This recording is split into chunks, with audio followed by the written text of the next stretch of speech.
KTN Maharashtra न्यूजमध्ये आपले हार्दिक स्वागत। आपण पाहत आहात केटीएन महाराष्ट्र न्यूज। काही ठळक बातमी। धडाकेबाज कारवाई। किनवट पोलिसांचा गुटखा तस्करांना मोठा दणका। 9 लाखांचा मुद्देमाल जप्त।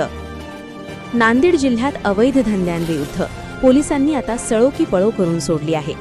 किनवट पोलिसांनी गुप्त माहितीच्या आधारे मोठी कारवाई करत तब्बल 9,72,480 रुपयांचा अवैध गुटखा आणि पान मसाला जप्त केला आहे।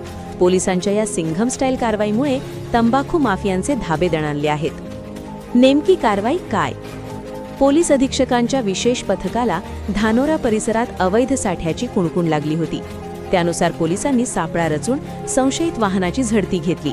यावेळी वाहनात राजनिवास, विमल, रजनीगंधा यांसारख्या नामांकित कंपन्यांच्या पान मसाल्यासह मोठ्या प्रमाणात जर्दा साठा आढळून आला।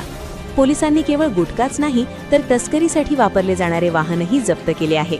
या प्रकरणी गुन्हा दाखल करण्यात आला असून या तस्करीमागे आणखी कोणाचे हात आहेत याचा तपास पोलीस करत आहेत। परिसरातील घडामोडी पाहण्यासाठी पाहत रहा KTN Maharashtra news. Channel subscribe करा, लाईक करा, पुढील ग्रुपवर शेअर करा।